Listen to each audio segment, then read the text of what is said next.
Welcome to Made in Science, the official podcast of the University of Stuttgart. My name is Wolfgang Holtkamp, and I'm Senior Advisor on International Affairs. In today's episode, we welcome alumnus Hee-Jun Sim from Seoul. He graduated from the University of Stuttgart with a diploma in architecture and urban planning in 2008. After spending a few years working in well-known architectural offices in Europe, he started his own office back in Seoul, together with his wife and fellow alumna, also from the University of Stuttgart. Today, we are excited to have the opportunity to talk to him about his role as global citizen and about new approaches in architecture in South Korea and beyond. So, hello and annyeonghaseyo to you. How are you today? Hello Wolfgang, how are you? Good, thank you. Your Korean is very good. May I ask what kind of building you are in right now? I'm in Seoul and I'm actually inside a building which I designed and built in 2018. So actually my office is in the first and second floor and my house is in upper levels. So actually I'm inside my house and my office. That sounds like an ideal combination, really. Your office that you run together with your wife is called Archi Workshop. From what I know, the word Archi Workshop, at least in the English version, I'm sure there is a Korean version that you will tell us, has a double meaning. Can you tell us more about it? Yes, Archi Workshop in Korean is pronounced 건축 공방. And this workshop in Korean has two meanings. One is discussion and the other meaning is the workshop. So we have this, our office, like a part of our philosophy, to have this discussion and to treat the design like a workshop. So we discuss a lot. Me and my wife also studied in Stuttgart, the architecture, and we try to have the discussion not just between us, but the architects who work in our office. We try to widen our architecture level through very active discussion. Is this a new trend, a new tendency, you would say, in Korea to widen the discussion when it comes to architecture? I think it's a very kind of natural process and part of the architecture. So it's just not just a trend, but I think it has been developed from very long time. So before our generation or even very long time ago, because through the discussion, we share idea and also we have opportunity to hear other ideas and voices that we are not just focusing very narrow kind of perspective view of the architecture, but it helps to widen the architecture, the perspective of view, and it helps a lot to develop the architecture quality. I can very well see this. Is there an architectural focus in your work? Is there a special direction that you follow? What is your particular design, if I may ask that, and if there is one? Actually, we try not to focus on one program or one direction of the architecture. We came back to Korea in 2012 while I was working at Renzo Piano building workshop in Paris. I was involved in a project in Korea and I was sent to Korea after the design process for the design supervision. And when I first came back to Korea, there was kind of a lot of concern that some part of the architecture in Korea was actually a very high quality. But on the other hand, there was still big fields where a lot of design concern, design idea was needed. So we actually focused on all the aspects where architecture field is actually meeting together. For example, arts or leisure, housing, or even like art exhibitions, whatever is attached to the architecture, we try to be involved and we tried to bring the quality in a higher level. That was our kind of the starting point, and we are trying to keep this kind of the work until now. It covers quite a wide field, as you describe it. When I've read about your Archi Workshop studio, the word everyday architecture came up as well. What would that mean? Is this a special term that you use for your work, or is this a more general term in architecture? So everyday architecture is actually the philosophy of Archi Workshop. Of course, everyday architecture has different aspects from different people, but what we actually pursue is to bring higher level of architecture quality, which has deep connection to people's life. So we try to bring up the quality of everyday architecture so that people can enjoy the high quality life. Having said that, you also differentiate in architecture between the terms beauty and beautiful, I would say, and also pretty. What is the difference between architecture that is beautiful and perhaps architecture that is pretty? The word difference between pretty and beautiful, we try to go the direction of beautiful. I mean, pretty has different kind of, everyone has different kind of mind, what is better and what is not better. But to be beautiful, everything has to be perfect. So when you do architecture, we try to go the way it should be beautiful, which means it's structurally an aesthetic way, and also in philosophy, of course, that it has to match all together to become a beautiful architecture.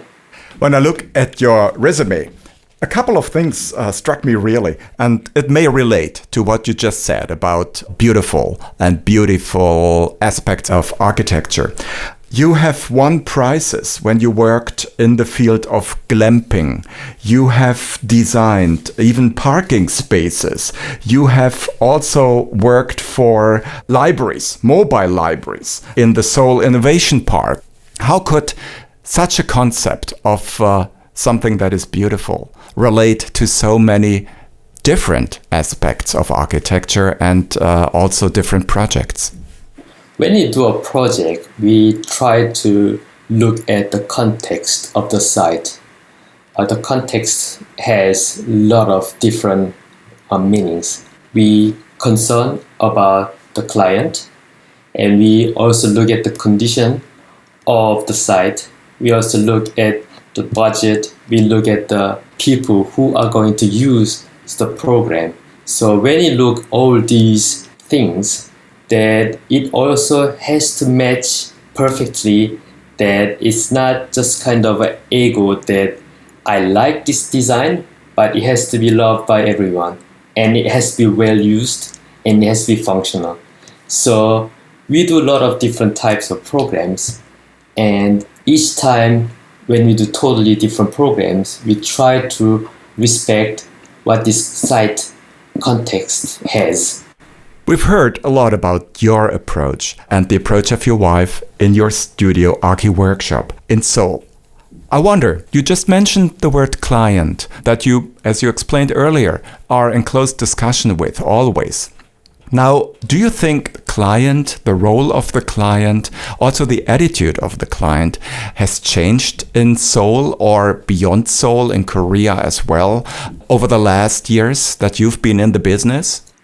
Yes, I think they changed a lot. When I worked at Renzo Piano in Paris, he always said the good building comes together with the good architects and the good clients. When I first came to Korea, it was kind of a very beginning of good architecture has studied a lot in Seoul. So before then, the clients didn't have enough information or didn't know enough about architecture in order to ask the architects what they want and what they should get.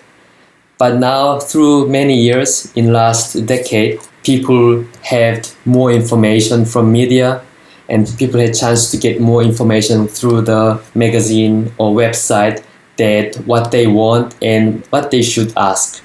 And through this process, when they actually meet architects, they know better what they should ask in order to get better building. And really it helps a lot the architects that they don't just waste a lot of time on wrong thing, but focusing on designing a better design.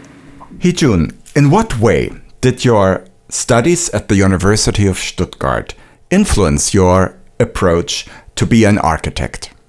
Actually, I was quite interested in lightweight structure and high-tech architecture. And the experience at the University of Stuttgart, I think it was kind of a life opportunity for me, because the education that I had at the University of Stuttgart really matched perfectly to my interest. At the University of Stuttgart, we have great professors, and they really gave me to have wider range of view to the architecture. And for me, it was really such a great experience there.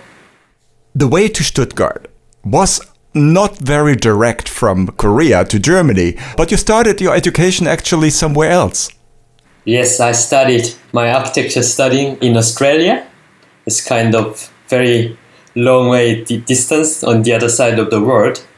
After the second year of middle school, I had a chance to go to Australia. My parents actually sent me there to learn English, of course, to study there, to bring up higher education. And after the second year of architecture studying, I had to do the military service in Korea, so I came back. And when I completed my military service, I had like 6 months between time. And at the time, two of my sisters were studying music in Germany. And I was also quite interested in German fields of a lot of things, not just architecture, but also the language. And somehow it was maybe it was my destination. So I had 6 months time, and I had opportunity to go there to learn German in between time. But when I first came to Germany, it was Freiburg, and I really loved the city because it has beautiful city, and historically, architecturally, it had a lot of things that something I really wanted. And after finishing my language course, and I looked for a city where I could learn architecture, and I researched, and Stuttgart was there. So that's how I studied at the University of Stuttgart. It really sounds like your destination became your destiny and led you directly here to our university. You have started architectural studies in Australia. What aspects did you bring from Australia with you already from your studies that you could also use here in Stuttgart? I think the education in Australia is the early years, to say the beginning of bachelor's. They are more focused in theoretical field, which means we look at the building. Of course, there's a lot of design curriculums, but also very deeply involved in theoretical aspect. And it helped a lot to looking at the building, not just the form or shape, but also have deepened thought of looking at the architecture. So when I started studying at the University of Stuttgart, I had a chance to look at the architecture in very deep way of details and structure. And also my background of studying at the University of Adelaide helped a lot in also looking at a bit wider range of view. One of your focuses here in Stuttgart that you took up and that our university offered at the time already were lightweight structures and studies in that particular field. Are you actually doing something in your work with that lightweight structure as well? Oh, yes. We are involved deeply with the lightweight structure. We do design called glamping, which is a pavilion-shaped architecture. We use steel frames and membranes, which means this has to be built with very lightweight structure. It has to be very minimum, and it has to be very light. And we do a lot of computation and also form finding. And this was actually not studied suddenly, but actually the way I studied at the University of Stuttgart actually helped a lot to develop better kind of design in this field. That relates actually to a current project that the University of Stuttgart is also involved in at the Venice Biennale. The Institute of Computational Design and Construction, ICD, and the Institute of Building Structures and Structural Design, ITKE, they both form a cluster of excellence, and they show at the Venice Biennale a kind of new light fiber structure building. It's called Maison Fibre. And what is so special about it is that this installation is entirely made from robotically produced fibrous building elements. So what a contrast to many other buildings in the present form that prioritize simple construction processes over the saving of material and resources. This, for our architects, seems no longer sustainable, and actually they offer a new approach to building. Do you know of a similar approach in Korea? When I was studying at the University of Stuttgart, I was heavy at ITKE under Professor Klippers, and it was really fun at the time. When I came to Korea in 2013, the architecture in Korea was more involved with something very hard, solid body, like you mentioned, the many parts of the architecture. So buildings which is built are mostly, I can say 99% of the buildings were built with a concrete or bricks. And it was kind of not many references which the buildings were built with other than concrete and bricks. But now the time is changing a little bit, because to build building with steel or something lightweight structure, it requires higher level of engineer, which means concrete, we can just say, okay, the wall goes up, and this solid wall, we know how thick it should be, and we can judge roughly. Without engineering, we can say how the building should look like, how the structure should be. But with the lightweight structure, the understanding of architecture in structural way, it's a lot more complicated, and it requires a lot more consideration in minimizing the structure, and also to have the building very safe. Lightweight structures are relevant today and will be in the future. Now, when we look at today's world, there are many buildings that perhaps need a reconsideration. I found one citation by Tim Sasson, who says, "The most sustainable building is the one that already exists," unquote. And I wonder, how would you see that particular phrase in a Korean context? Can buildings be not necessarily reshaped, but given a different function as they are, to make them work according to your principles of architecture? I think in Korea, we had this period that the economy has boomed within very short time. And during this time, a lot of buildings actually were built very fast, but a lot of the buildings were built without really deep consideration of architecture. Actually, it made the sustainability of the building not really in good way. Because when we destruct the building, it requires a lot of energy, and there will be a lot of waste coming out.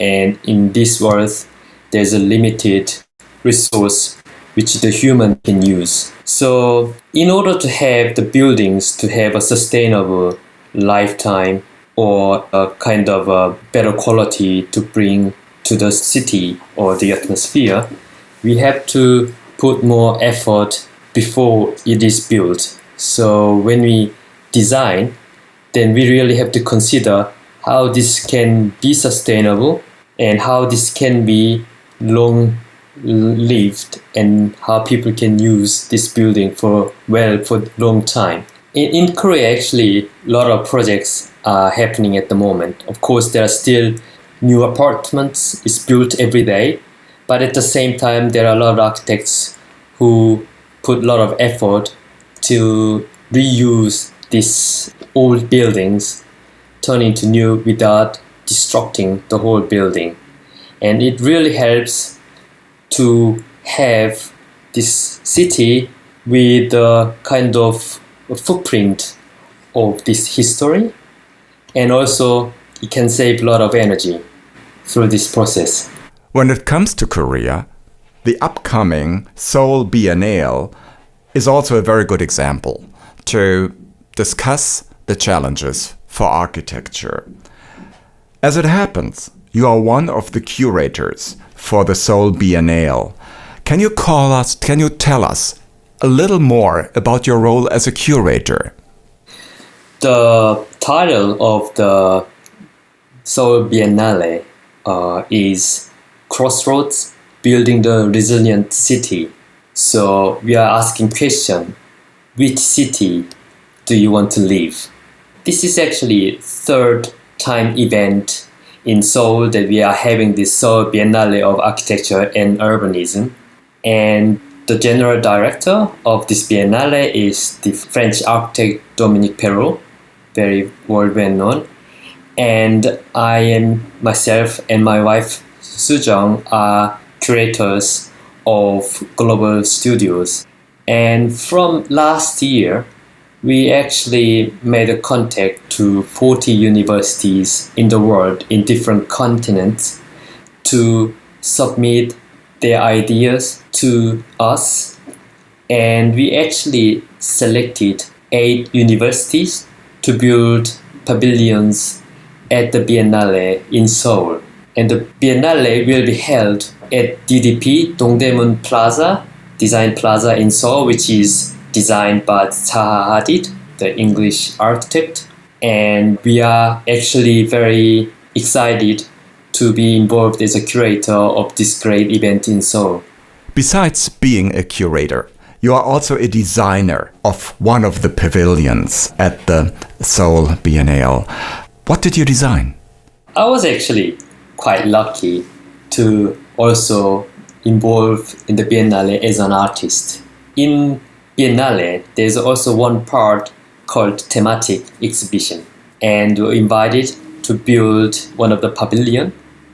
And the design of the pavilion is actually inspired from the glamping projects which we did in last many years. It's actually a bit smaller scaled, but it's actually constructed instead of steel, we constructed with a wood and the membrane, so it's more sustainable. And it actually, within the pavilion, we try to display all these projects we did through last few years.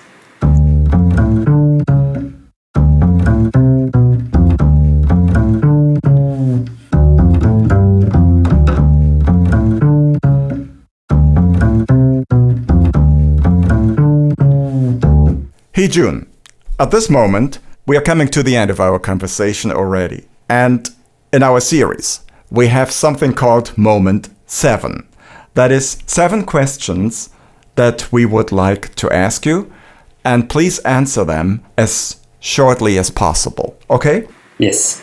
So let's go with Moment 1. Spätzle or Maultaschen? Maultaschen. Moment 2.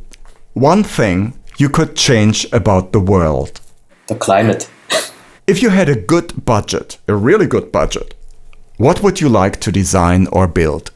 I'd like to build a really nice public building that everyone can enjoy. Moment 4. What was the best advice that you have ever received? Before I studied architecture, one of my friend's father told me that you should become an architect because you like mathematics and physics. And maybe that was the best advice that I had. Moment 5. What is your favorite place here at the campus on our university? K1. Moment 6. If I could start all over again, I would do the following differently. I would travel more because now the time is a bit difficult for us to travel. But if I had time, I would love to travel more and experience more. And finally, moment 7. Please complete the following sentence. The best thing about Stuttgart is... The life experience in Stuttgart, because it was the foundation of where I am now. Thank you, Hee-Jun, for this lovely talk. Very informative, and we learned a lot about the current situation of architecture in Korea and beyond. And as we said earlier, we also learned about your global experiences. We are looking forward to staying in touch and wish you the best of luck with everything you do. Thank you very much. And for me, the life experience in Stuttgart was very memorable and very special. And I really miss Stuttgart. Thank you. 감사합니다 for your time. It has been a very informative talk for all of us. And we now understand so much better how architecture is made in science. Auf Wiedersehen from Stuttgart. 안녕히 계세요. Auf Wiedersehen aus Korea.